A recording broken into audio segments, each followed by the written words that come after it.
اگلی صبح میں میڈم کی خبر گیری کے لیے اس پورشن کی طرف گیا جہاں میڈم کی رہائش تھی۔ میڈم تک پہنچنے میں مینیجر مدن نے میری مدد کی۔ ہم ایک ایسی راہداری میں سے گئے تھے جہاں کسی ملازم یا گارڈ سے ہماری مٹ بھیڑ نہیں ہوئی۔ مزید احتیاط کے طور پر میں نے ایک گرم ٹوپی اور مفلر سے اپنا 2/3 چہرہ چھپایا ہوا تھا۔ ایک بلند و بالا دروازے سے گزر کر ہم ایک شاندار بیڈ روم میں پہنچے۔ یہاں ایرانی قالین بچھے تھے اور کھڑکیوں پر دبیس پردے جھول رہے تھے۔ میڈم سفید اجلے بستر پر لیٹی تھی۔ اسے ابھی تک ڈرپ لگی تھی، پاؤں پر بھی پٹی بندھی ہوئی تھی۔ وہ سب پارٹ چہرے کے ساتھ میری طرف دیکھتی رہی۔ آنکھیں بھی بالکل بے تاثر تھیں۔ اگر میرا خیال تھا کہ میڈم کے انداز میں نرمی یا احسان مندی نظر آئے گی تو مجھے مایوسی ہوئی۔ میں نے اس کا حال احوال پوچھا۔ اس نے مختصر جواب دیے۔ میں کئی منٹ اس کے پاس رکا۔ اس دوران میں منتظر رہا کہ شاید وہ عمران کے بارے میں کچھ پوچھے، مگر ایسا نہیں ہوا۔ بالآخر میں اس سے اجازت لے کر واپس ہو گیا۔ مینیجر مدن بھی میرے ساتھ تھا۔ جب ہم کمرے کے دروازے پر پہنچے تو میڈم صفورہ نے مجھے آواز دی، تابش۔ جی میڈم، میں نے پلٹ کر کہا۔ تمہارے دوست کا حال اب کیسا ہے؟ جی میڈم، کل شام تک تو ٹھیک نہیں تھا، اب تھوڑا سا بہتر ہے۔ مدن لال، میڈم نے مینیجر کو مخاطب کیا۔ جی میڈم، اس نے ادب سے جھک کر کہا۔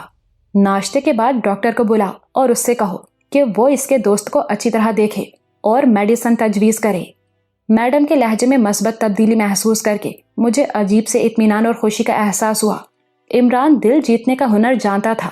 کبھی کبھی اس کی یہ صلاحیت جادو جیسی لگتی تھی۔ شاید یہاں بھی اس جادوگری نے کام دکھایا تھا۔ یہ 4 روز بعد کی بات ہے۔ میں، عمران اور میڈم صفورہ ایک بند کمرے میں بیٹھے تھے اور صورتحال پر کھل کر بات کر رہے تھے۔ میڈم صفورہ اور عمران کے تعلقات میں حیرت انگیز تبدیلی رونما ہو چکی تھی۔ اس تبدیلی کا محور و منبع 5-6 روز پہلے کا وہی ڈرامائی واقعہ تھا جس نے میڈم اور عمران دونوں کو جان کے لالے ڈال دیے تھے۔ میڈم صفورہ نے ہمیں یہ بات بتا کر حیران کیا کہ 5-6 روز پہلے جب لال بھون کے مین گیٹ پر میرے ساتھ اس کی ملاقات ہوئی تو وہ چوراہے میں اسحاق کی سولی کا منظر دیکھ کر واپس آ رہی تھی۔ میں نے بھی اسے بتایا کہ اسحاق ہمارے ساتھیوں میں سے تھا اور اس کی دردناک موت نے ہمیں شدید صدمہ پہنچایا ہے۔ میڈم نے بھی اسحاق کی موت کے حوالے سے وہی رودات سنائی جو اس سے پہلے ہم ریٹائرڈ فوجی کی بیٹی وجیانتی سے سن چکے تھے۔ اپنی بہن ماریا کے اغوا کا بدلہ لینے کے لیے جارج گورا نے اسحاق کی بھاوچ کو اٹھوایا تھا اور اپنی تحویل میں رکھا تھا۔ اس نے کہا تھا کہ کوئی اس عورت کو چھڑوانا چاہے تو اس کے لیے میدان کھلا ہے، وہ آئے اور اس سے 2 ہاتھ کر کے عورت کو چھڑوا لے۔ دوسری صورت میں اس عورت پر اس کا پورا حق ہوگا اور وہ اپنی سوچ کے مطابق اس کے مستقبل کا فیصلہ کرے گا۔ یہ تقریباً ویسا ہی ہتھ کنڈا تھا جو پولیس والے یا دوسرے بااثر لوگ اپنے مفرور مجرموں کو پکڑنے کے لیے استعمال کرتے ہیں۔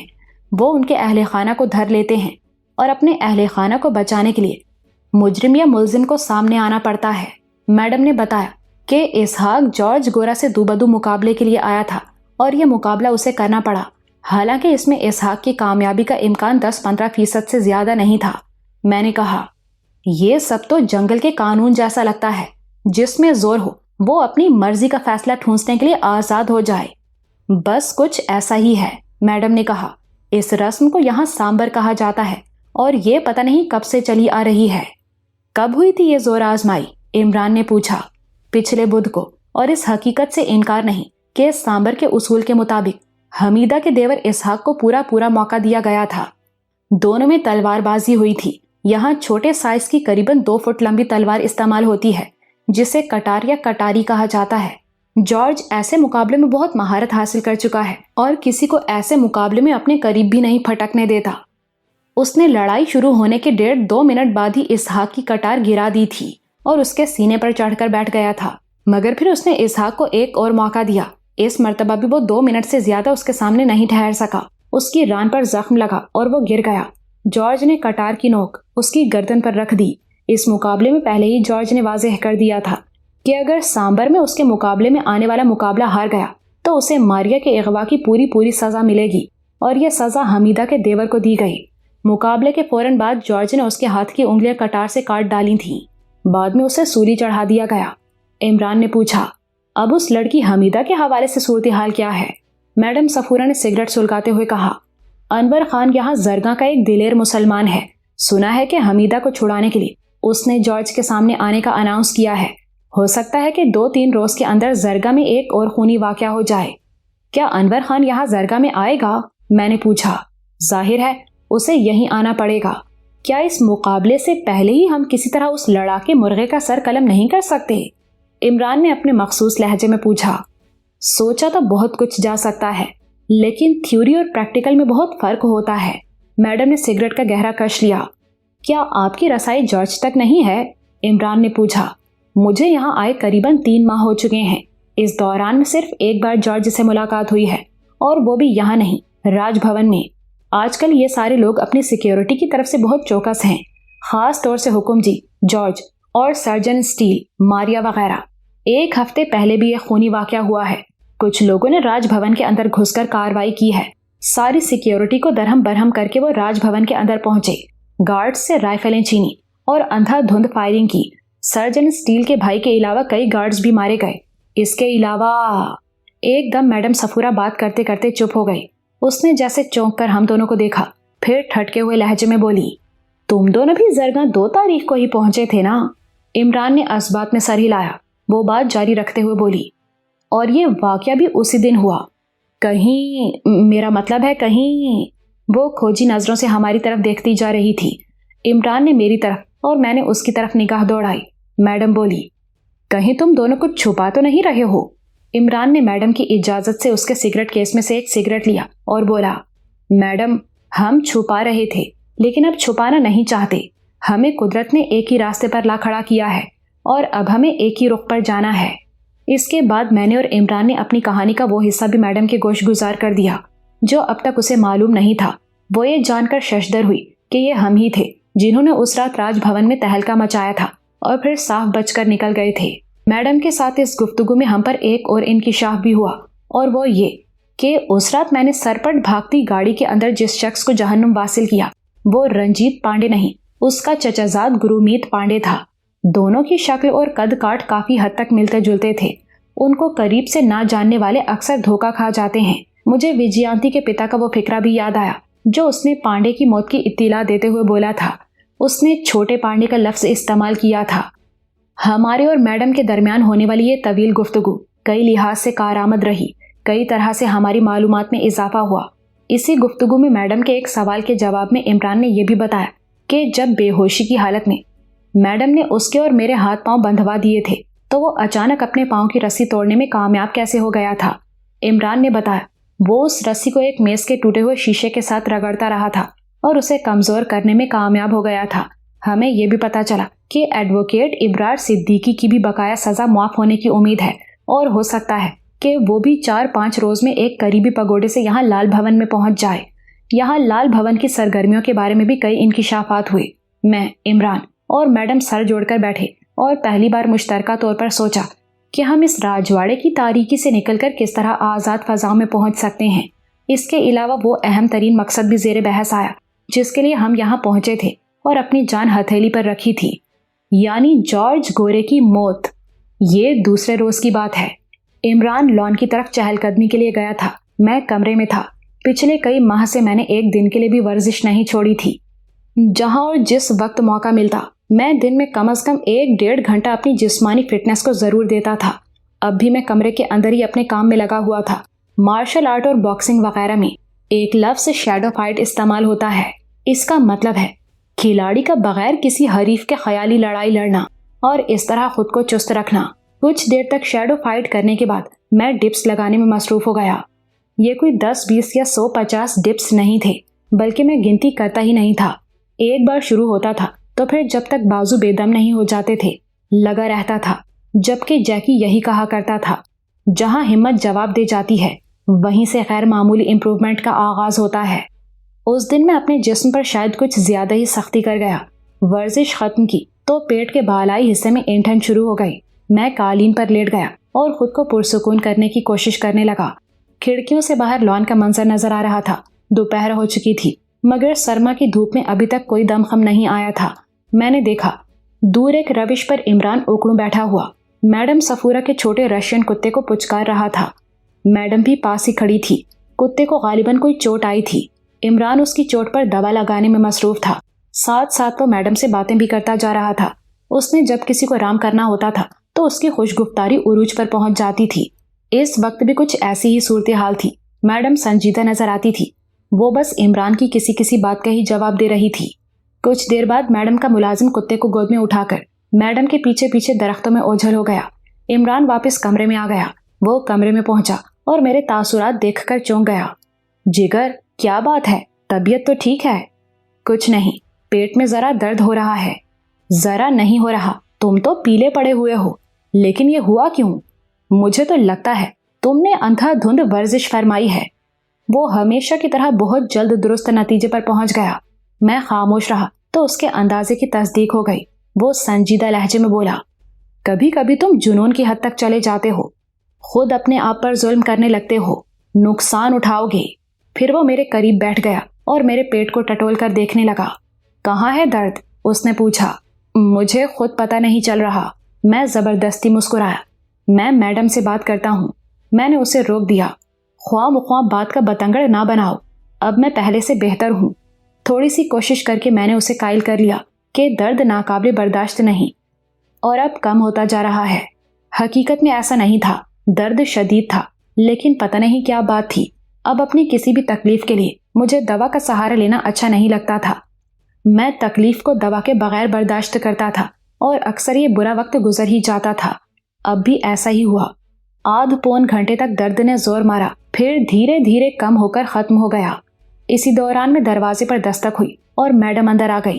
वो निस्बतन अच्छे मूड में थी। सांप के डसने के असरात अब उस पर ना होने के बराबर रह गए थे। हमारे कमरे के आहिनी दरवाजे की मुरम्मत हो चुकी थी और बेहोश हो जाने वाला दराजकद गार्ड भी अब रूबाए सेहत था। मैडम ने सिगरेट सुलगाया और हमें भी पेशकश की। इमरान ने ये पेशकश शुक्रिया के साथ कबूल कर ली। मैडम बोली, आजकल यहाँ जरगा में एक और बात गर्दिश कर रही है, लोह या तख्ती वाली बात। तुमने कुछ सुना है इस बारे में? नहीं मैडम, मैंने कहा। वो बोली, ये तो तुम्हें पता ही है ना कि हुकुम जी के खास कैदी अगर जेल वगैरह में भी ना हो तो स्टेट की हदों से निकल नहीं सकते, उन्हें पकड़ लिया जाता है। आम तौर पर इसे हुकुम जी की रूहानी ताकत का करिश्मा करार दिया जाता है। अब कुछ लोग ये बात कह रहे हैं कि जिस मैजिक के जरिए इन कैदियों को असीर किया जाता है वो किसी लोह या तख्ती पर लिखा जाता है और फिर ये छोटी सी लोह कैदी के जिस्म में डाल दी जाती है। ये उस लोह की शक्ति है कि वो कैदी जहां भी जाता है हुकुम जी की नजरों में रहता है। इमरान ज़ेरे लब मुस्कुराया और बोला, इस बारे में आपका क्या आइडिया है मैडम? मैडम सिगरेट का तवील कश लेकर बोली, स्टेट के आम लोग तो इसी मैजिक और लोह वाली बात को दुरुस्त समझते हैं, लेकिन चंद पढ़े लिखे ऐसे भी हैं जो समझते हैं कि जिस चीज को मैजिक या लोह और नक्श वगैरह कहा जाता है वो शायद कोई जदीद डिवाइस है, कोई इलेक्ट्रॉनिक चिप वगैरह।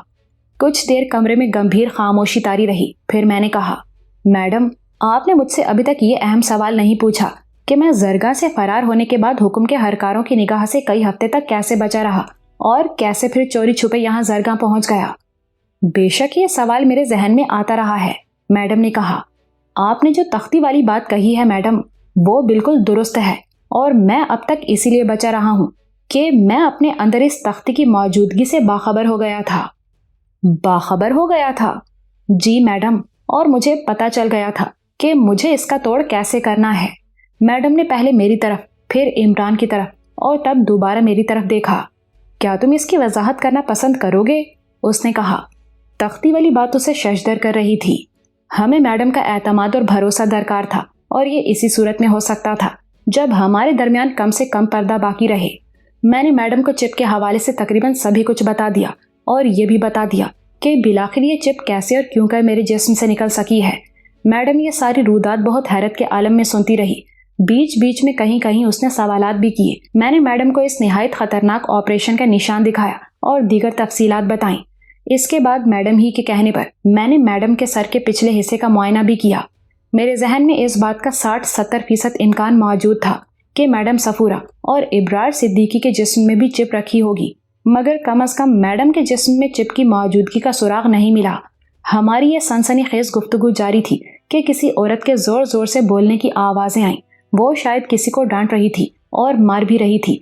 फिर जिसको मारा जा रहा था उसके चिल्लाने की आवाज भी उभरी। ये उसी दिन वाली समरीन नामी लड़की की आवाज थी। ओ गॉड, ये फिर तमाशा लग गया है, मैडम ने बेजार लहजे में कहा।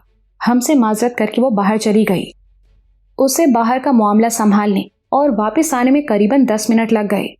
इस लड़की का क्या मसला है मैडम? मैंने पूछा। यहाँ जो लड़कियां तरबियत के लिए और पॉलिश वगैरह होने के लिए आती हैं, उनमें से कुछ तो ऐसी होती हैं जिनकी अपनी मर्जी भी इसमें शामिल होती है। वो राजभवन की रंगीनियों और वहाँ के आराम और आसाइश में जाने का शौक दिल में रखती हैं, लेकिन कुछ को ये सब कुछ मजबूरी की वजह से करना पड़ता है और वो दिल ही दिल में ये ख्वाहिश रखती हैं कि वो फेरी सिलेक्शन से बच जाएं तो अच्छा है। अब इनमें भी 2 तरह की होती हैं, एक वो जो चुप रहती हैं और दूसरी वो जो थोड़ी बहुत मुज़ाहमत करती हैं। ये समरीन नामी लड़की भी मुज़ाहमत करने वालियों में से है। ये अक्सर किसी बात पर अड़ जाती है और फिर मार पीट का शिकार होती है। शायद तुम्हें ये सुनकर हैरानी हो कि तुम्हारी बीवी सुल्ताना के घराने से भी इसका थोड़ा बहुत ताल्लुक है।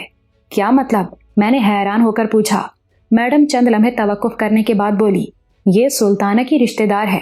इसकी शादी सुल्ताना के भाई नबील से होने वाली थी, लेकिन फिर नबील कमर पर लगने वाली चोट की वजह से मफलूज होकर बिस्तर पर पड़ गया। पहले उम्मीद थी कि शायद वो इलाज मुआलजे से ठीक हो जाए, लेकिन ये भी ना हो सका। फिर वो लोग वैसे ही जरगा छोड़कर नील पानी चले गए। अब ये लड़की नजर में आ गई है। नजर में आ गई? क्या मतलब? इमरान ने पूछा। 7वीं का जश्न शुरू होने से करीबन 6 महीने पहले राजभवन के खास अहलकारों की टीम, जिनमें औरतें भी शामिल होती हैं, दोशीज़ाओं की तलाश में निकलती हैं। जो लड़कियां सिलेक्ट होती हैं उनके लिए कहा जाता है कि वो नजर में आई हैं। इस तलाश में वो सैकड़ों औरतें भी मदद करती हैं जो मकामी आबादी में मौजूद होती हैं और उनके राब्ते राजभवन से होते हैं।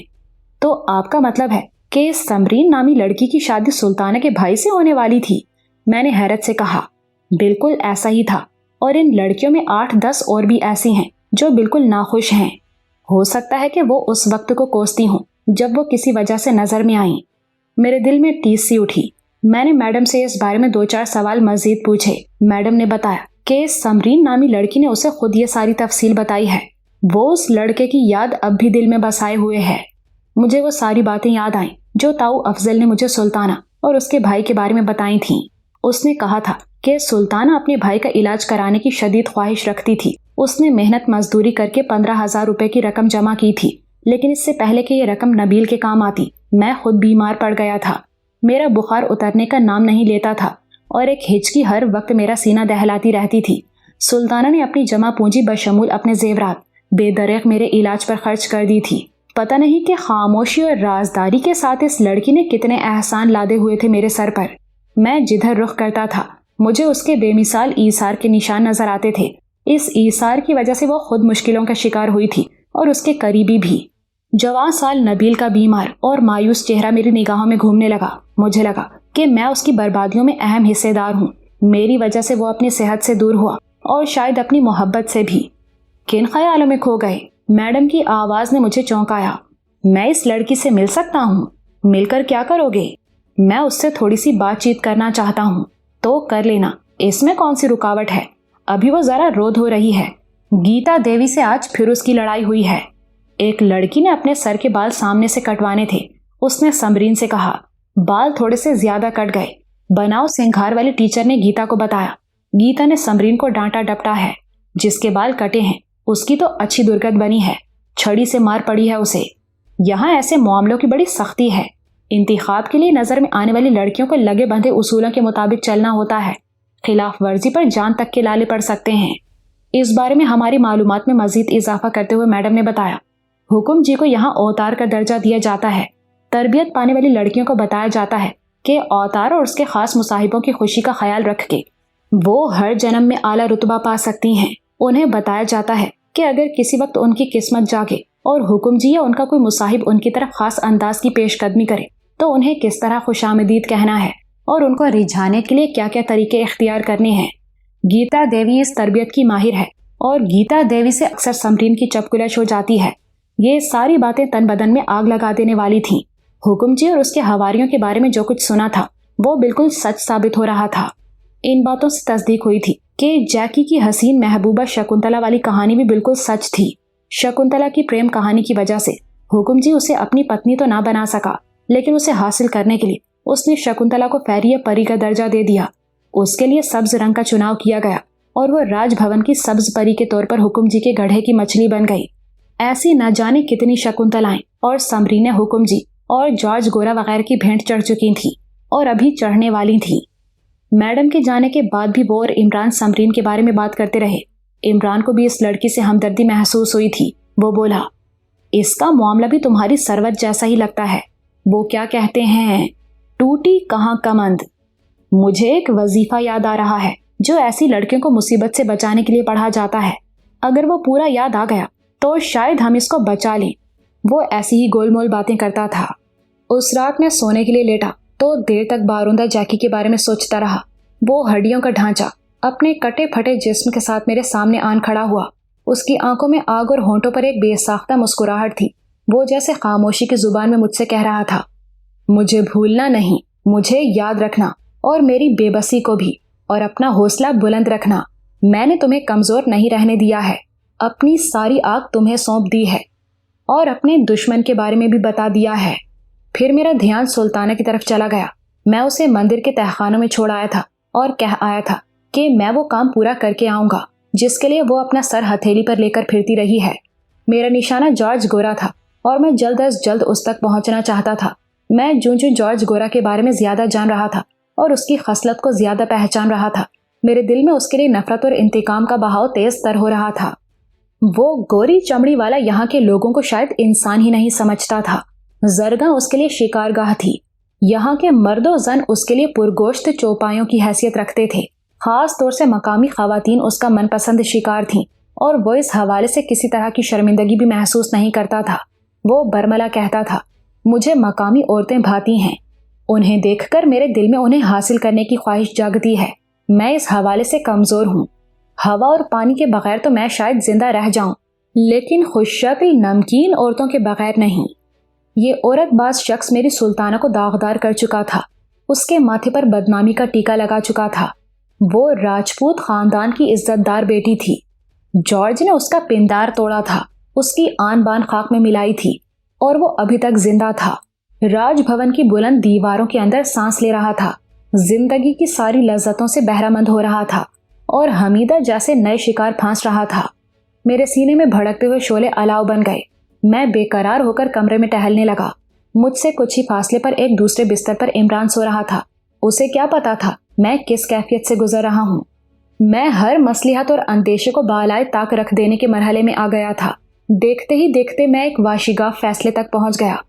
मैंने दीवार पर लटके हुए होल्स्टर में से भरा हुआ रिवॉल्वर निकालकर अपनी जैकेट में रखा और जैकेट पहन ली। एक सुर्ख धुंध सी मेरी आंखों के सामने छाती चली जा रही थी। मैं इमरान को सोता छोड़कर खामोशी के साथ कमरे से निकल आया। रात के करीबन 10 बज चुके थे। नीम गर्म कमरे से बाहर सर्दी थी और मैं जानता था कि लाल भवन से निकलते ही मेरा सामना कड़ाके की ठंड से होगा। लेकिन सर्दी, गर्मी, भूख प्यास, चोट और बेआरामी की दी हुई तकलीफें मुझे अच्छी लगती थी। ये तकलीफें मेरे बेतकल्लुफ दोस्तों जैसी हो गई थी। मुझे इनके साथ मिल बैठना और इनकी कंपनी में खुश रहना आ गया था। जैसे निहायत तेज मिर्च मसाले की वजह से आंसू आ जाते हैं, लेकिन इंसान मज़ा भी महसूस करता है। कुछ ऐसा ही मज़ा मुझे दुख झेल कर आता था। मैं 2 राहदारियों में से गुजरकर एक बड़े लाउंज में पहुंचा। एक करीबी हॉलनुमा कमरे से टीवी चलने की आवाज़ आ रही थी। टीवी और उस जैसी दूसरी इलेक्ट्रॉनिक्स अशिया यहाँ खाल खाल ही देखने में आती थीं। टीवी पर वीसीआर के जरिए लड़कियों को रोमानी फिल्म देख रही थीं, या शायद उन्हें तरबियत के तौर पर दिखाई जा रही थी। गाहे बगाहे नौखेज लड़कियों की खिलखिलाती हंसी बंद दरवाजे के अकब से उभरती थी। मैं बरामदे में चला आया। कड़क सर्दी ने इस्तकबाल किया। वसी लॉन में धुंध फैली हुई थी। एक तरफ अलाव रोशन था, मगर वहां कोई पहरेदार नजर नहीं आया। गौर किया तो पहरेदार साहिबान एक खिड़की से चिमटे नजर आए। वो तारीकी में खड़े थे और अधखुली खिड़की में से टेलीविजन देख रहे थे। यहाँ ये चीज अजूबा तफरीह के जुमरे में आती थी। मैं पहरेदारों की नजर बचाता हुआ बागीचे की तरफ चला गया। दिन की रोशनी में मैं इस जगह का मुआयना कर चुका था और मेरा अंदाजा था कि लाल भवन से चोरी छुपे निकलने के लिए ये रास्ता बेहतरीन है। सामने से एक गार्ड टॉर्च हिलाता आ रहा था। मैं जल्दी से एक मोर पंख की ओट में हो गया। वहां से एक रविश पर चलता हुआ मैं 10 फुट ऊंची बैरूनी दीवार तक पहुंच गया। यहाँ कचनार, मेहंदी और जामन वगैरह के पेड़ थे। मैं एक दरख्त पर चढ़कर दीवार पर आया और फिर खामोशी से दूसरी तरफ कूद गया। लाल भवन की इमारत 5-6 केनाल में फैली हुई थी। मैं इमारत का चक्कर काटकर रोशन सड़क पर आ गया। यहाँ इक्का दुक्का गाड़ियां और घोड़ा गाड़ियां नजर आ रही थीं। जूं जूं मैं आगे बढ़ता गया, सड़क कुशादा होती गई और रौनक में भी कदरे इजाफा हुआ। मैं लंबे लंबे डग भरता हुआ सीधा राजभवन की तरफ जा रहा था। राज भवन के बुलंदो बाला मेहराबी दरवाजे की रोशनियां काफी दूर से दिखाई दे रही थी। आज मैंने पतलून कमीज पहन रखी थी। इससे पहले मैं और इमरान पगड़ियों में चेहरा छुपाकर दरगाह में फिरते रहे थे। आज पगड़ी नहीं थी और पता नहीं क्यों मैं चेहरा छुपाने की जरूरत भी महसूस नहीं कर रहा था। हालांकि मुझे मालूम था यहाँ मेरा कोई शनासा मुझे पहचान सकता है। मैं जॉर्ज का मफरूर कैदी था और अब तो और कई इल्जाम भी मेरे सर आ चुके थे, जिनमें तेवारी लाल और डेविड के कत्ल के अलावा मारिया के अगवा को भी शामिल किया जा सकता था। इन अंदेशों को दीवानी ठोकर से उड़ाता हुआ मैं सीधा राजभवन के बुलंदो बाला दरवाजे की तरफ बढ़ता चला गया। मेरे सीने में धड़कन के गोले फट रहे थे और रगों में लहू की जगह आग दौड़ रही थी। मेरी तवक्को के ऐन मुताबिक अभी मैं राजभवन के अजीमुशान दरवाजे से 50-60 कदम दूर ही था कि मुसल्लाह गार्ड्स ने मुझे रोक लिया। क्या बात है, कहाँ जा रहे हो? एक अफसरनुमा शख्स ने करख्त लहजे में पूछा।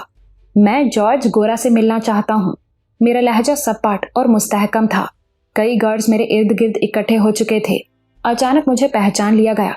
एक शख्स ने हैरत भरी आवाज में कहा, ये तो वही है, मुख्तार की बेटी का शोहर।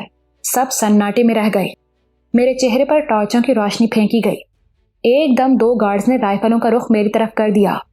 तुम महरोज हो? इंचार्ज गार्ड की चौंकी हुई आवाज मेरे कानों में पड़ी। हाँ, और जॉर्ज को बताओ, मैं उससे अभी मिलना चाहता हूँ। मिलाते हैं, अभी तुम इधर आओ। इंचार्ज ने मुझे बाजू से पकड़ लिया। एक दूसरे गार्ड ने तेजी से मेरी तलाशी ली और रिवॉल्वर मेरी कमीज के नीचे से निकाल लिया। वो मुझे मेन गेट के पास ही वाक़े एक छोटे से कमरे की तरफ खींचने लगा। छोड़ दो, मैंने बुलंद आवाज में कहा। तुमने मेरी तलाशी ले ली है, अब मुझे जॉर्ज के पास जाने दो। मैं उससे बात करने आया हूँ। तमीज से बोलो, और क्या बात करने आए हो तुम? मैं उसके ऐलान के जवाब में आया हूँ। उसने सांबर का चैलेंज दे रखा है। मैं ये चैलेंज कबूल करता हूँ। बहुत से लोग इर्द गिर्द इकट्ठे हो चुके थे और मैं यही चाहता था। मैंने चैलेंज की बात की तो गार्ड्स में एकदम सनसनी सी दौड़ गए। उनका सख्त रवैया भी कदरे नरम पड़ गया। मैंने अपनी बात दोहराई। जॉर्ज को बता दो कि मैं सांबर में उसका सामना करना चाहता हूँ। कोई नशा वगैरह तो नहीं कर रखा? मेरा मतलब है, जो कह रहे हो होशो हवास में कह रहे हो ना? इंचार्ज गार्ड के लहजे में हल्का सा तंज दाखिल हो गया। हाँ, होशो हवास में हूँ और चाहता हूँ कि तुम भी होशो हवास के साथ सुनो। मुझे जॉर्ज से मिलाओ। मुझे एक कमरे में बिठा दिया गया। एक बार फिर मजीद एहतियात से मेरी तलाशी ली गई। इर्द गिर्द हलचल नजर आने लगी थी। इंचार्ज गार्ड ने मुझसे कुछ मजीद सवालात पूछे, जिनके मैंने तयशुदा जवाब दिए। मैंने उन्हें बताया कि मैं यहाँ अकेला पहुंचा हूँ और आज ही आया हूँ।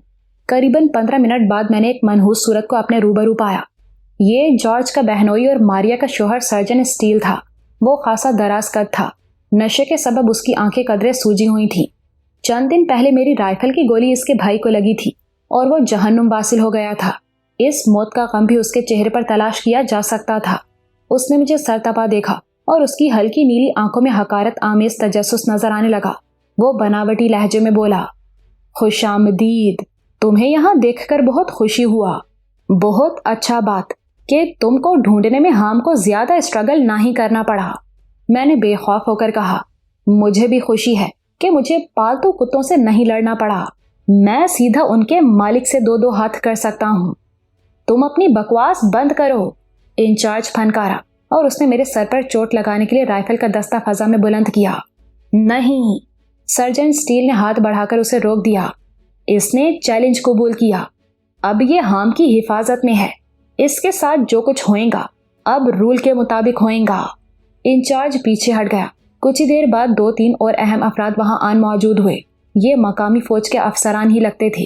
मैंने खुदा बख्श को भी देखा। ये वही शख्स था जो चंद माह पहले मोहन कुमार वगैरह के साथ नीलपानी पहुंचा था ताकि मुझे और सुल्ताना को छोटे सरकार की पनाह से निकालकर वापस दरगाह ला सके। मुझे पहचानने के बाद हर चेहरे पर सनसनी के आसार नजर आ रहे थे। मुझसे बार बार पूछा गया कि क्या मेरे साथ कोई और भी यहाँ दरगाह पहुंचा है। मैंने हर बार इस सवाल का जवाब नफी में दिया। दरअसल इन लोगों को अनवर खान के बारे में शक था। सर्जन स्टील ने मुझसे कहा, हमको मालूम हुआ था कि वो भगोड़ा अनवर खान भी यहाँ आना मांगता, वो भी चैलेंज कबूल करता। वो भगोड़ा नहीं सर्जन, वो बागी है और अभी उस जैसे और कई बागी तुम लोगों को नाको चने चबाएंगे। और जहां तक उसके आने की बात है तो उसकी जगह मैं आ गया हूँ। हमारे दरमियान कुछ देर तक गुफ्तगू जारी रही। सर्जन स्टील की तरफ से खुदा बख्श कोई पैगाम लेकर जॉर्ज गोरा की तरफ गया। उसकी वापसी 15-20 मिनट बाद हुई। जॉर्ज गोरा उसके साथ नहीं था। उसने थोड़ी देर तक सर्जन स्टील और फौजी अफसरान से खुसर फुसर की। उसके बाद खुदा बख्श ने मुझसे मुखातिब होकर पूछा, सांबर से पहले के 2-4 दिन तुम कहाँ रहना चाहत हो?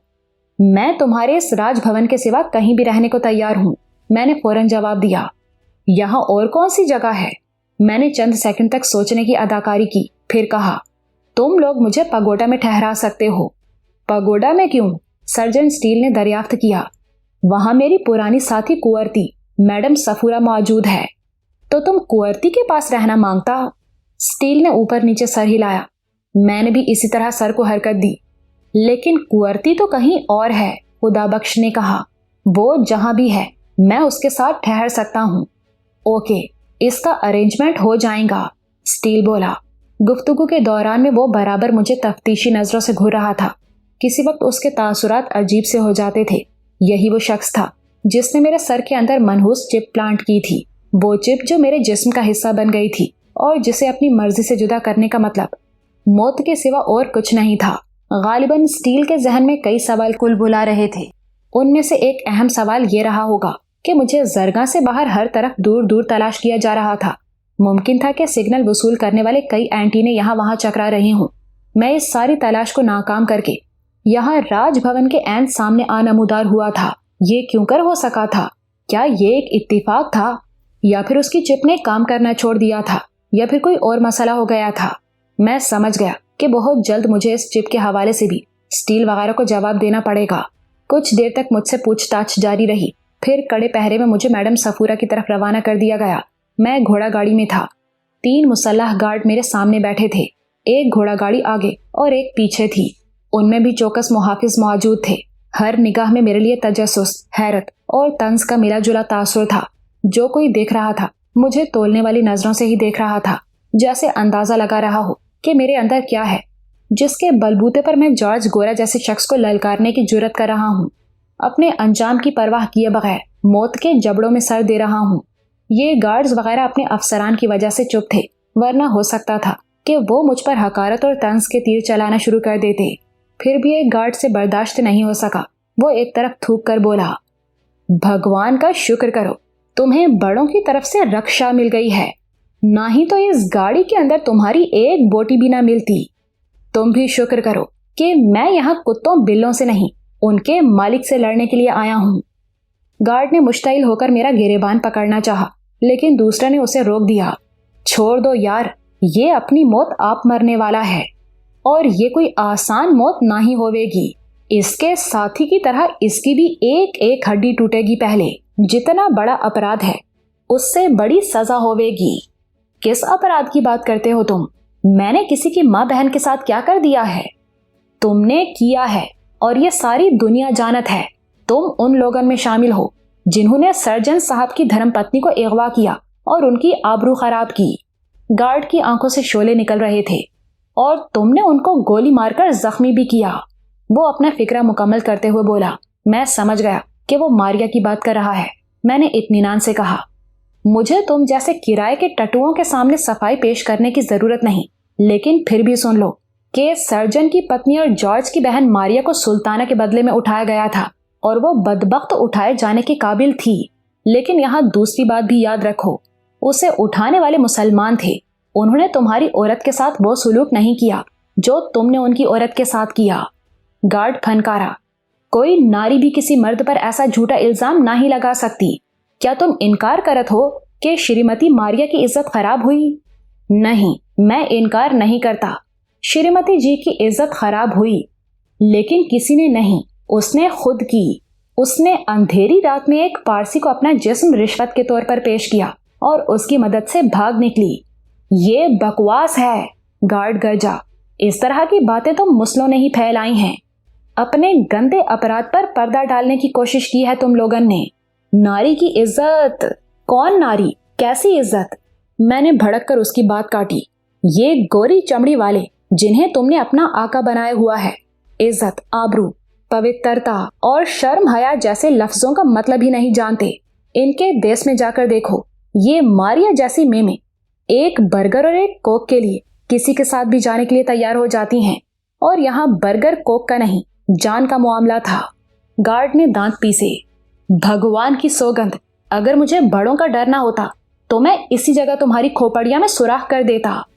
अच्छा, तुम दोनों चुप हो जाओ, दूसरे गार्ड ने जरा तहक्कुम से कहा। वो कदरे सीनियर दिखाई देता था। इसी दौरान में इस काफले की गाड़ियां लाल भवन के सामने पहुंच गईं। कई दीगर अहम इमारतों की तरह ये इमारत भी जनरेटर की बरकी रो से रोशन थी। गाड़ियां मेन दरवाजे के सामने रुक गईं और वर्दी में मलबूस 2 अफसरनुमा अफराद लाल भवन के अंदर चले गए। यकीनी बात थी कि वो मैडम सफूरा को सारी सूरत हाल से आगाह करने के लिए गए थे। मुझे मैडम की फहमो फरासत और मामला फहमी पर एतमाद था। मुझे यकीन था कि वो अपनी गुफ्तगू से इन अफसरान को किसी तरह का शक नहीं होने देगी। मैं अभी सिर्फ चंद घंटे पहले यहाँ से गया और अब एक नई हैसियत से वापस आया था। दोनों अफसरान 15-20 मिनट बाद वापस आए और मुझे नीम करम घोड़ा गाड़ी से उतारकर लाल भवन के अंदर ले गए। गेट पर मौजूद गार्ड्स और दीगर मुलाजिमीन ने इससे पहले मेरी सूरत नहीं देखी थी। वो नहीं जानते थे कि मैं मैडम सफूरा का वही मेहमान हूँ जो चंद रोज पहले यहाँ पहुंचा था। ऐन मुमकिन था कि अब इन लोगों में से कुछ ने मुझे सुल्ताना के शौहर की हैसियत से पहचान लिया हो। बहरहाल वो सब खामोश थे। लाल भवन की आलीशान राहदारियों से गुजरकर मैं जल्द ही मैडम सफूरा के सामने था। वो स्लीपिंग गाउन में थी। उसकी हालत से जाहिर था कि नींद से जागी है। मेरी तवक्को के ऐन मुताबिक मैडम सफूरा मुझसे उसी अंदाज में मिली जिसमें उसे मिलना चाहिए था। उसने कदरे हैरत जाहिर की कि मैं इस वक्त इस हाल में यहाँ जरगा में मौजूद हूँ। उसने अपनी हैरत में हल्की सी नागवारी भी शामिल कर ली थी। हमारे दरमियान थोड़ी सी गुफ्तगू हुई। फिर फौजी अफसर ने मैडम सफूरा को बताया, जो कुछ भी है मैडम, ये शख्स फिलहाल सर जॉर्ज के मेहमान की हैसियत रखता है। सर्जन साहब का हुक्म है कि इसे यहाँ लाल भवन में रहने की आज्ञा दी जावे और हर तरह की सहूलत भी मुहैया की जावे। इसके बारे में मजीद अहकामात सर जॉर्ज बाद में देवेंगे। मैडम ने सिगरेट का तवील कश लेते हुए कहा, ठीक है, अगर ये सर का ऑर्डर है तो ये यहाँ रह सकता है, लेकिन इसकी हिफाजत, इसके लिए आप कोई चिंता ना करें। ठीक इसी वक्त से ये इमारत हमारे सिक्योरिटी घेरे में रहेगी। इमारत के अंदर भी सर जॉर्ज की स्पेशल फोर्स के लोग मौजूद रहेंगे। मैडम सफूरा को अलहदगी में कुछ हिदायत देने के बाद फौजी अफसरान वापस चले गए। जो ही तन्हाई मुयस्सर आई, एक दरवाजे के अकब से इमरान भी नमूदार हो गया। उसकी आंखों में हैरत थी। ओए घामड़, ये क्या गड़बड़ घोटाला किया है तूने? उसने मुझे गुद्दी से दबोच लिया और जोर से आगे पीछे हिलाया। सब कुछ बताता हूँ, बताने के लिए ही तो यहाँ आया हूँ, मैंने उससे अपनी गर्दन छुड़ाते हुए कहा। गजब खुदा का, इतना बड़ा धोखा, ना कोई सलाह ना मशवरा। मुझे सोता छोड़कर निकल गए और जा पहुंचे राजभवन के सामने। यार सच्ची बात है, मुझे अपने कानों पर यकीन नहीं हो रहा। तुम इतने बेवफा और कमीने हरगिज नहीं हो सकते। इतना बड़ा कदम उठाने से पहले तुमने मुझसे या मैडम से बात तक नहीं की। नहीं, जरूर मैं जागती आंखों से ख्वाब देख रहा हूँ। अभी ये सारा तिलिस्म टूट जाएगा। वो अदाकारी कर रहा था, लेकिन इसके साथ साथ वाकई बहुत हैरान भी था। तुमने जो कुछ सुना है वो सही है डियर, मैंने ठहरे हुए लहजे में कहा। यानी तुम जॉर्ज गोरा का चैलेंज कबूल कर आए हो और उसे ललकार आए हो कि उससे दूबदू लड़ाई करोगे? ऐसा ही है, वो मैडम से मुखातिब होकर बोला। मैडम, इसने जरूर कोई जहरीली चीज खा ली है। ये जहर इसके दिमाग को चढ़ गया है या फिर इसने नशा किया है। इसका डोप टेस्ट कराओ मैडम, यहाँ डोप टेस्ट हो सकता है ना। चल भाई चल, उठ। इसी दौरान में कमरे के बंद दरवाजे पर दस्तक हुई। गीता ने मैडम को पुकारा। गालिबन कोई इमरजेंसी काम था। मैडम अभी आई कहकर बाहर चली गई। उसके जाते ही इमरान एकदम संजीदा हो गया। मैंने देखा उसकी आंखों से गहरी फिक्रमंदी झांकने लगी है। वो मेरी आंखों में देखते हुए बोला, ताबी, ये कोई अच्छा काम नहीं किया तूने, कम अज कम मशवरा ही कर लेता। इसका मतलब है कि तू मुझे अपना नहीं समझता। अपना समझता हूँ, लेकिन मशवरा नहीं कर सकता था। मशवरा करता तो तुम मुझे कभी ना जाने देते। इस काम में से सैकड़ों खतरे निकाल कर मुझे बता देते और बाद में हो सकता था कि ये सारे खुद मोल ले लेते। तो क्या सारी मुसीबतों, परेशानियों और सारे खतरों का ठेका तूने ले लिया है? ये सारी मुसीबतें और परेशानियां पैदा भी तो मेरी ही की हुई हैं। तुम्हारा जॉर्ज और हुक्म वगैरह से क्या वास्ता है? ये सारी दुश्मनियां मेरी ही पाली हुई हैं। तुम मानो या ना मानो, लेकिन मैंने आज तक तुमसे लिया ही लिया है। हर कदम पर तुम्हारा सहारा मांगता रहा हूं और तुम किसी भी चीज की परवाह किए बगैर ये सहारा मुझे देते रहे हो। लेकिन अब नहीं, اب پلیز مجھے اپنے طور پر کچھ کرنے دو، مجھے میرے ہونے کا احساس ہونے۔ لیکن تابی، نہیں عمران، اب اس بارے میں کچھ نہ بولو، ویسے بھی جو ہونا تھا وہ ہو چکا ہے۔ اب اگر کر سکتے ہو تو ایک کام کرو، کسی بھی ذریعے سے انور خان تک اطلاع پہنچا دو۔ کیسی اطلاع؟ یہی کہ اب وہ زرگاہ نہ آئے، وہ جس کام کا ارادہ رکھتا تھا وہ اب میں نے اپنے ذمہ لے لیا ہے۔ اب اسے جان مصیبت میں ڈالنے کی ضرورت نہیں، میں نے مستحکم لہجے میں کہا۔ عمران ایک گہری سانس لے کر رہ گیا۔ اسی دوران میں میڈم بھی واپس آ گئی، اس کے چہرے پر بھی تشویش اور برہمی تھی۔ وہ بولی، تابش، یہ بہت جذباتی فیصلہ کیا ہے تم نے، یہ قدم اٹھانے کی کیا ضرورت تھی؟ تم نے آنن فانن خود کو ایک بہت بڑی مصیبت میں ڈال لیا ہے۔ مصیبت میں تو ہم سب ہیں ہی، لیکن تمہیں کیا ضرورت تھی جارج کے مرضی کے محاذ پر لڑنے کی؟ تم اس کام کے لیے کوئی اور راستہ بھی ڈھونڈ سکتے تھے، ہم تینوں مل کر سوچتے تو کوئی حل نکل آتا۔ اب تو جو ہونا تھا ہو چکا میڈم، میں نے اس سے نظریں ملائے بغیر کہا۔ وہ بے قراری سے کمرے میں ٹہلنے لگی۔ بیوقوفی ہوئی ہے تم سے، کم از کم مشورہ ہی کر لیتے تم۔ جارج نے ایک پھندا لگایا ہوا ہے اور تم نے اس کے پھندے میں آنے کے لیے شاندار پھرتی دکھائی ہے۔ اب واپسی کا کوئی راستہ ہی نہیں ہے تمہارے پاس۔ میں واپس آنا چاہتا بھی نہیں ہوں میڈم، اور آپ اتنا زیادہ پریشان نہ ہوں۔ میں نے اب زمانے کا بہت گرم سرد دیکھ لیا ہے، مرنے مارنے کی ہمت آ چکی ہے مجھ میں جارج گورا کے لیے ترنوالا ثابت نہیں ہوں گا، آپ یقین رکھیں۔ اس شخص کو اس کی توقع سے کہیں زیادہ مزاحمت ملنے والی ہے، میں نے پر یقین لہجے میں کہا۔ میرے لہجے کی حرارت اور توانائی کو محسوس کر کے میڈم کے چہرے کے تناؤ میں ایک بے ساختہ کمی واقع ہوئی۔ وہ ایک نشست پر بیٹھ گئی اور مجھے تولنے والی نظروں سے دیکھتے ہوئے بولی، یہ ٹھیک ہے کہ پچھلے چند ماہ میں تم بہت زیادہ بدلے ہو، تمہارے بارے میں اڑی اڑی خبریں بھی ہم تک پہنچتی رہی ہیں، ان میں رنجیت پانڈے والی خبر بھی شامل تھی۔ کچھ لوگ کہتے ہیں کہ تم نے تنہا پانڈے سے مارا ماری کی تھی اور وہ اس مارا ماری میں زخمی بھی ہوا تھا۔ واٹس ایور، میں سمجھتی ہوں کہ یہ جارج بالکل اور طرح کا بندہ ہے، میں یہ کہوں تو شاید غلط نہ ہو، اس کا ٹیمپرامنٹ ایک پروفیشنل فائٹر جیسا ہو چکا ہے۔ پچھلے 3-4 سالوں میں اس نے اس طرح کی لڑائیوں کا خاطر خواہ تجربہ حاصل کیا ہے، اور اس بات کو تسلیم کر لینا چاہیے کہ وہ ہر طرح کی فائٹنگ میں ایک نہایت طاقت اور سخت جان حریف ہے۔ تمہیں پتا ہے کہ وہ یہاں اس اسٹیٹ میں آباد ہونے سے پہلے انگلینڈ میں کیا کرتا تھا؟ جی نہیں، میں نے کہا۔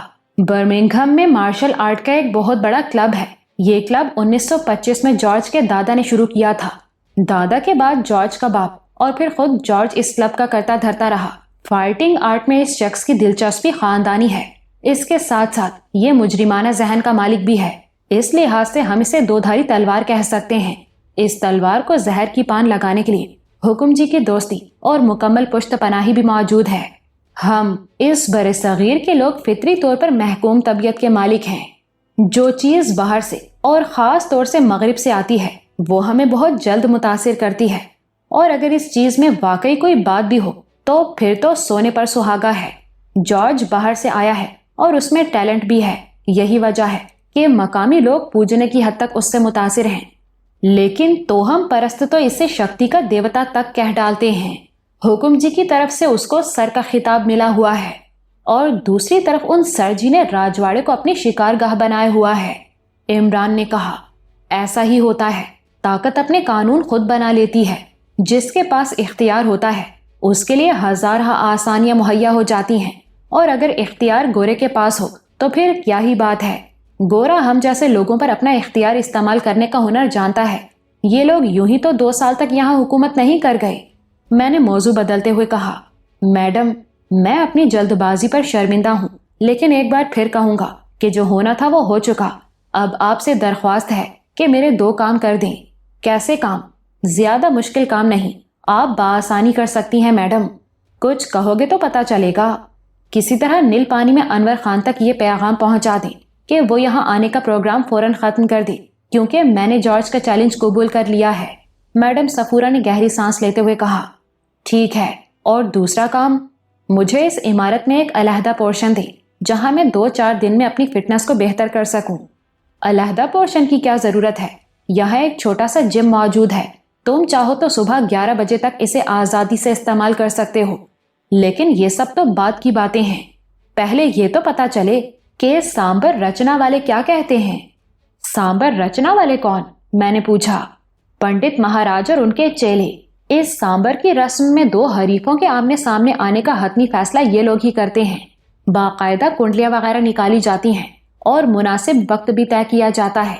इसके बाद ही ये फैसला भी होता है कि दोनों हरीफ किस तरीके से एक दूसरे का सामना करेंगे, यानी लड़ाई खाली हाथ होगी या कोई हथियार इस्तेमाल किया जाएगा, और अगर हथियार इस्तेमाल किया जाएगा तो कौन सा होगा और इस हथियार से बचाव के लिए क्या इंतजाम होगा।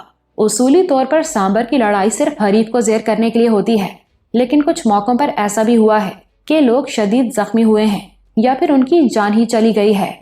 हम तीनों के दरमियान रात आखिरी पहर तक गुफ्तगू जारी रही। इस गुफ्तगू के आखिर में मैडम ने वादा किया कि वो सुबह सबसे पहला काम यही करेगी कि किसी तरह अनवर खान तक मेरा पैगाम पहुंचाएगी। इस लाल भवन में एक बंदा ऐसा था जिस पर मैडम अंधा एतमाद कर सकती थी। उसकी हैसियत यहाँ मैडम के खासुल खास कारिंदे जैसी हो गई थी। मैडम के जाने के बाद मैं और इमरान सो गए। बारोंदा जैकी ने मेरी तरबियत के दौरान में जो हिदायत मुझे दी थी उनमें यह भी शामिल था कि मैं नर्म बिस्तर पर सोने से गुरेज करूं, और कई दूसरी हिदायतों की तरह मैं इस हिदायत पर भी अमल करता था, बल्कि मुझे ऐसा करना अच्छा लगता था। यहाँ भी मैं कालीन पर चादर बिछाकर सोता था। इमरान ने कई बार चाहा कि मैं उसकी तरह बिस्तर इस्तेमाल करूं, लेकिन मैं टाल गया। हम दोपहर से कुछ देर पहले बेदार हुए। कई दिन के अबर आलूद मौसम के बाद ये एक चमकीला दिन था। भवन के वसी सब्जाजार में नरम धूप फैली हुई थी। हमें मैडम ने ही बेदार किया था। वो खासी जल्दी में नजर आती थी। उसने इत्तिला दी, जॉर्ज साहब आ रहे हैं, तुम मुंह हाथ धोकर जल्दी से तैयार हो जाओ और तुम भी किसी कमरे में चले जाओ। जब तक जॉर्ज साहब यहाँ हैं बाहर नहीं आना। मैडम ने आखिरी अल्फाज इमरान से मुखातिब होकर कहे। इमरान से बात करते हुए वो उससे निगाह नहीं मिलाती थी। बज़ाहिर तो यही लगता था कि जहरीले सांप वाले ड्रामाई वाक़ये के बाद वो इमरान को माफ कर चुकी है, या कम अज कम इतना तो हो चुका है कि वो उसे बर्दाश्त कर रही है। लेकिन उसकी दिली कैफियत के बारे में अभी हतमी राय कायम करना मुश्किल था। आपका क्या अंदाजा है, जॉर्ज के आने का मकसद क्या होगा? इमरान ने पूछा। मेरे ख्याल में उसके साथ पंडित महाराज होंगे जो कुंडली वगैरह निकालेंगे। इसके अलावा हो सकता है कि इस सांबर के बारे में डिस्कशन हो। मैडम ने सपाट लहजे में कहा। मैंने जल्दी से मुंह हाथ धोया और मैडम का फराहम करदा लिबास पहना। ये पैंट शर्ट और स्वेटर पर मुश्तमिल था। शेव कई दिन से बढ़ी हुई थी। मुझे शेव का सामान भी मुहैया कर दिया गया। आध पौन घंटे में मैं बिल्कुल फ्रेश हो गया और हकीकतन मैं अंदर से भी बहुत फ्रेश था। राजभवन के सामने जाकर जॉर्ज गोरा को ललकारने के बाद मेरे अंदर का गुबार निकल गया था। मेरे रगो पे में दौड़ने वाली बेपनाह बेकरारी एक तरह के ठहराव में बदल गई थी। अब मुझे ये सोचकर लुत्फ महसूस हो रहा था कि मैं अपने बदतरीन दुश्मन की आंखों में आंखें डालकर बात करूंगा और उसके खिलाफ खम ठोंक कर मैदान में आऊंगा। जॉर्ज गोरा की आमद की वजह से लाल भवन में खलबली सी मची हुई थी। मुलाजिमीन भागे फिर रहे थे। गार्ड्स भी चौकस और होशियार नजर आते थे। करीबन 1 बजे के करीब जॉर्ज गोरा अपने 2 दर्जन स्पेशल गार्ड्स के साथ लाल भवन की 4 दीवारी में दाखिल हुआ। उसके ये स्पेशल गार्ड्स पगड़ियों के बगैर थे। उनमें मुझे चंद सफेद फाम अफराद भी नजर आए और यकीनन यही लोग सिक्योरिटी के इंचार्ज भी थे। उनमें से कुछ अफराद ने पहले से मौजूद गार्ड्स के साथ बैरूनी हिस्से में पोजीशन संभाल ली। बाकी जॉर्ज गोरा के साथ इमारत के अंदर चले आए।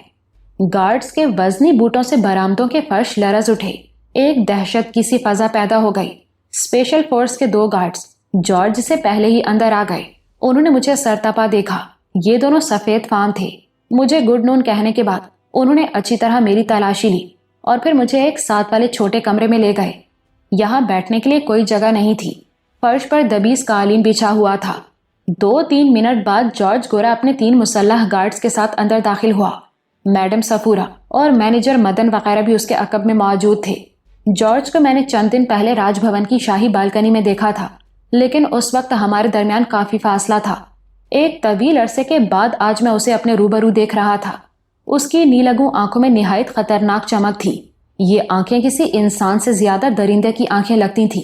गैर मुतवक्के तौर पर उसने मुझसे मुसाफिह के लिए हाथ बढ़ाया और बोला, जरगा में खुशामदीद।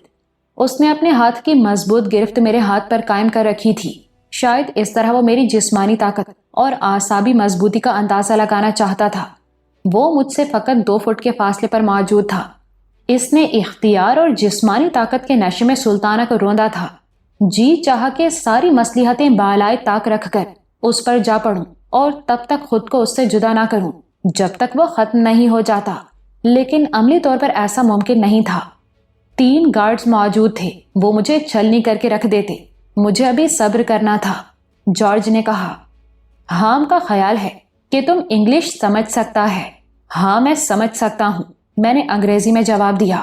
اوکے، ویسے تو تم سے پوچھنے کی بہت سی باتیں ہیں، لیکن فی الوقت ہم صرف اس اعلان کے حوالے سے بات کریں گے جو تم نے کل راج بھون کے سامنے کیا ہے۔ جارج کا لہجہ خشک تھا۔ میں بھی صرف اسی حوالے سے بات کرنا چاہتا ہوں، میں نے شستہ انگریزی میں جواب دیا۔ تمہیں شرائط کا پتہ ہے؟ مجھے تمہاری ہر شرط بغیر سنے منظور ہے۔ میں صرف تم سے لڑنا اور تمہیں ہرانا چاہتا ہوں۔ بہت خوب، بہت خوب۔ میرے لہجے کی آگ کو محسوس کر کے اس نے اوپر نیچے سر ہلایا۔ یسوع بری نظر سے بچائے، مورال بہت اونچا ہے تمہارا۔ شکریہ۔ پھر بھی میں تمہیں شرائط بتا دینا چاہتا ہوں۔ تم ایک مفرور مجرم ہو، تم پر جو سنگین الزامات ہیں ان کی کم سے کم سزا موت ہے، لیکن تم نے دلیری کا مظاہرہ کیا ہے۔ چوہے کی طرح پکڑے جانے کی بجائے خود یہاں پہنچ گئے ہو۔ اب تم پر ریاست کا قانون نہیں بلکہ کھیل کے اصول لاگو ہوں گے۔ تم میرے ساتھ 1 to 1 زور آزمائی کرو گے۔ اگر تم جیت گئے تو تمہارے پچھلے گناہ معاف ہو جائیں گے۔ تم یہاں سے جا سکو گے، بلکہ اپنے دوست کی بھاوچ کو بھی لے جا سکو گے۔ لیکن اگر تم 1 to 1 فائٹ میں ہار گئے تو پھر تمہارا انجام وہی ہوگا جو تمہارے دوست اسحاق کا ہوا۔ تمہیں بغیر کسی ٹرائل کے سزائے موت دی جائے گی، راج بھون کے سامنے سولی چڑھا دیا جائے گا۔ مجھے منظور ہے، میں نے بلا توقف کہا۔ اوکے، لیکن اس سے پہلے پنڈت مہاراج کو تمہاری کنڈلی وغیرہ نکالنی ہوگی اور مقامی رواج کے مطابق شبھ گھڑی کا چناؤ کرنا ہوگا۔ اس کے بعد ہم یہ طے کریں گے کہ ہماری لڑائی کس طرح کی ہوگی اور اس کے رولز اور ریگولیشن کیا ہوں گے۔ اس حوالے سے میں ایک گزارش کرنا چاہتا ہوں، لیکن چلو تم کنڈلیاں وغیرہ نکلوا لو۔ میں نے کہا، ٹھیک ہے، میں کنڈلیاں وغیرہ نکلوا لیتا ہوں، لیکن اس سے پہلے مجھے بھی کچھ کرنا ہے۔ یہ کنڈلیوں والا کام آج نہیں کل ہو سکے گا۔ آج میں کسی اور چیز کی تصدیق کے لیے یہاں آیا ہوں۔ میں سمجھا نہیں۔ جارج نے ایک گارڈ کو اشارہ کیا، وہ باہر چلا گیا۔ جارج نے میڈم صفورہ اور مدن وغیرہ کو بھی باہر بھیج دیا۔ بیٹھ جاؤ، اس نے دیوار کی طرف اشارہ کرتے ہوئے مجھے حکم دیا۔ میں قالین پر بیٹھ گیا اور دیوار سے ٹیک لگا لی۔ وہ غور سے مجھے دیکھ رہا تھا، میری نگاہیں بھی اس پر جمی تھی۔ اس کی عمر 35-40 سال کے قریب تھی، تاہم وہ اپنی عمر سے کم نظر آتا تھا۔ وہ ایک نہایت مضبوط اور ورزشی جسم کا مالک تھا، خاص طور سے اس کی گردن اور شانے غیر معمولی طور پر مضبوط نظر آتے تھے۔ قد کاٹ کے لحاظ سے وہ مجھ سے کہیں بہتر تھا اور جسم کے پھیلاؤ میں تو کافی فرق تھا۔ اس نے مجھے دیوار کے ساتھ بٹھا دیا تھا اور اب پتہ نہیں کیا کرنے کا ارادہ رکھتا تھا۔ اسی دوران میں باہر جانے والا گارڈ دوبارہ واپس آیا۔ اب اس کے ساتھ ایک ڈاکٹر نما شخص بھی تھا۔ اس کے ہاتھوں پر سفید دستانے تھے۔ اس نے ایک سرنج پکڑی ہوئی تھی، غالباً وہ مجھے کچھ انجیکٹ کرنا چاہ رہا تھا۔ گھبرانے کی بات نہیں، جارج نے کہا۔ تمہاری صحت اور سلامتی کا سب سے بڑا ضامن اب میں خود ہوں۔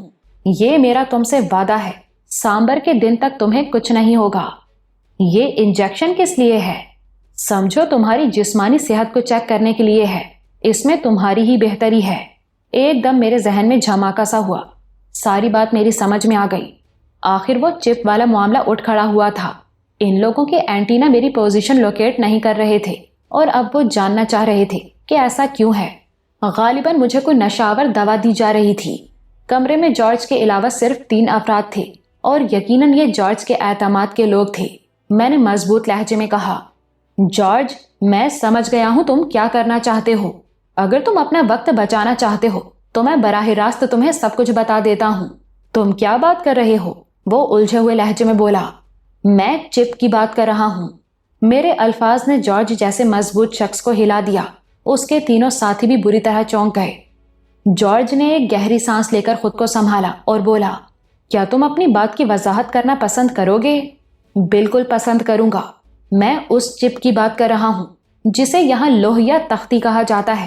یہ تختی میرے اندر بھی موجود تھی۔ شاید مجھے اس کا پتہ کبھی نہ چلتا، یا اگر چلتا بھی تو میں اس کی حقیقت کبھی معلوم نہ کر پاتا۔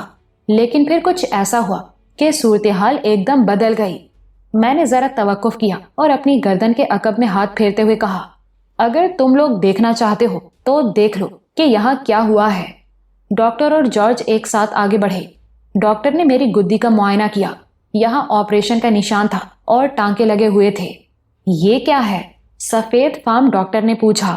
مجھے یہاں چوٹ لگی تھی اور زخم ہو گیا تھا، پھر زخم میں انفیکشن ہو گیا۔ میرا پورا جسم درد کے شدید شکنجے میں جکڑ گیا اور کسی وقت یوں لگنے لگا کہ مجھے اوپر کی دھڑکا فالج ہو رہا ہے۔ طبیعت بہت بگڑ گئی تو پتا چلا کہ یہ سب اس چپ کی وجہ سے ہے۔ میرے ساتھی ڈاکٹر چوہان نے جیسے تیسے اس چپ کو نکال دیا۔ جارج اور ڈاکٹر حیران سے سن رہے تھے۔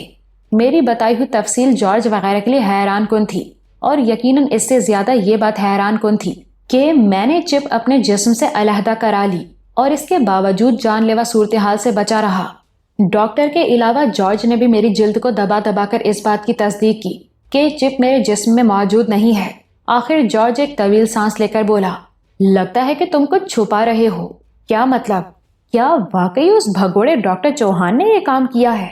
میں وہی بتا رہا ہوں جو میرے ساتھ ہوا ہے، میں نے سپاٹ لہجے میں کہا۔ جارج اور سفید فام ڈاکٹر کچھ دیر تک الجھی ہوئی نظروں سے ایک دوسرے کو دیکھتے رہے۔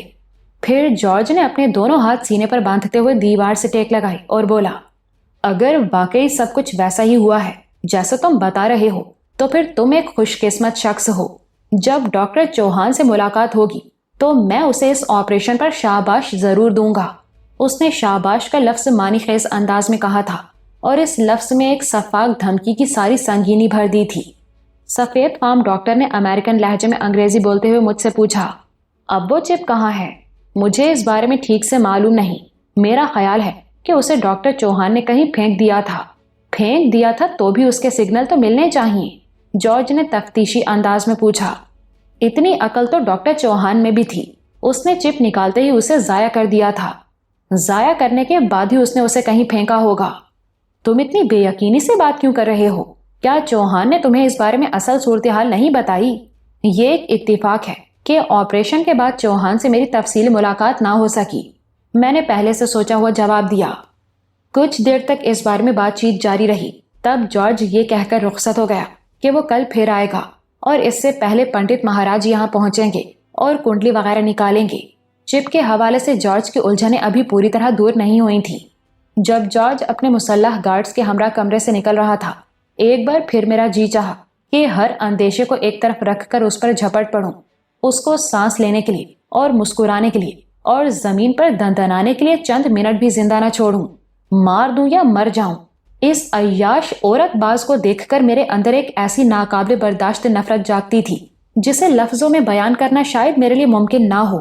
لال بھون سے نکلتے ہوئے جارج اور اس کے ساتھی 2-4 منٹ کے لیے اس بڑے ہال کمرے میں ٹھہرے جہاں لڑکیاں کتھک ناچ کی تربیت حاصل کر رہی تھیں۔ جارج کے پہنچتے ہی موسیقی رک گئی اور لڑکیاں ایک قطار میں کھڑی ہو گئیں۔ میڈم صفورہ مؤدب انداز میں گرانڈیل جارج کے پہلو میں موجود تھی۔ وہ لڑکیوں کی صحت اور تعلیم و تربیت کے بارے میں جارج کو معلومات فراہم کر رہی تھی۔ وہ کافی فاصلے پر تھے، ان کی باتیں میرے کانوں تک نہیں پہنچ رہی تھیں۔ کچھ دیر بعد جارج مسلح گارڈز کے جلاؤ میں وہاں سے روانہ ہو گیا۔ تنہائی میسر آتے ہی عمران اور میڈم صفورہ پھر میرے پاس موجود تھے۔ میڈم صفورہ کے چہرے پر بہت تجسس نظر آ رہا تھا۔ وہ جاننا چاہتی تھی کہ اسے کمرے سے نکالنے کے بعد جارج گورا نے مجھ سے کیا بات چیت کی ہے اور جارج کے ساتھ ڈاکٹر کی آمد کا مقصد کیا تھا۔ میں نے میڈم اور عمران کو وہ ساری گفتگو بتائی جو چپ کے حوالے سے میرے اور جارج کے درمیان ہوئی تھی۔ یہ واقعی اہم گفتگو تھی۔ میں نے جارج کو بتایا تھا کہ چوہان نے چپ میرے جسم سے علیحدہ کرنے کے بعد توڑ پھوڑ کر ضائع کر دی تھی، لیکن وہ چپ صحیح سالم حالت میں اب بھی مندر کے زیریں تہخانے میں موجود تھی۔ عمران کا خیال تھا کہ ہم اس چپ کو کسی موقع پر اپنے حق میں استعمال کر سکتے ہیں۔ اگلے روز الصبح ہی پنڈت مہاراج اپنے پورے پروٹوکول کے ساتھ لال بھون میں آ دھمکا۔ یہ ایک 50-55 سالہ شخص تھا۔ اس کے گلے میں بہت سی مالائیں تھیں۔ وہ سفید دھوتی قمیص میں تھا۔ ایک نہایت اعلیٰ درجے کی کشمیری شال اس کے کندھوں پر تھی۔ اس کی وضاقتہ دیکھ کر سورگ باشی گرو سوبھاش کی یاد آتی تھی۔ فرق صرف یہ تھا کہ پنڈت مہاراج کے بال بہت لمبے تھے اور اس کی شخصیت مجموعی طور پر بہت باروب نظر آ رہی تھی۔ پنڈت نے مجھے سر تپا گھورا اور منہ میں کچھ اشلوک وغیرہ پڑھے۔ میں نے اس کی آنکھوں میں اپنے لیے نفرت آمیز شناسائی کی جھلک صاف محسوس کی۔ اس نے اپنے بھرائے ہوئے لہجے میں مجھ سے چند سوال کیے۔ میرے اندازے کے مطابق ان سوالوں کا مقصد صرف یہ جاننا تھا کہ میں ماضی میں واقعی یادداشت کے مسئلے کا شکار رہا ہوں یا پھر یہ کوئی ڈرامہ قسم کی چیز تھی۔ معلوم نہیں کہ وہ میرے جوابات سے کس حد تک مطمئن ہوا۔ بہرحال اس نے اپنا اصل کام شروع کرتے ہوئے مجھ سے چند سوالات کیے، میری تاریخ پیدائش، مقام اور والدین کے نام دریافت کیے۔ اس کے بعد وہ اپنے ایک چیلے کے ساتھ لمبے چوڑے حساب کتاب میں مصروف ہو گیا۔ چیلے کے پاس کچھ پرانے کاغذات اور پوتھیاں وغیرہ بھی تھیں۔ وہ نہ جانے ان پوتھیوں کی برگردانی سے کیا کیا ڈھونڈتا رہا اور پنڈت مہاراج کو بتاتا رہا، جسے پنڈت صاحب تحریر فرماتے رہے۔ آخر وہ دونوں اٹھ کر چلے گئے۔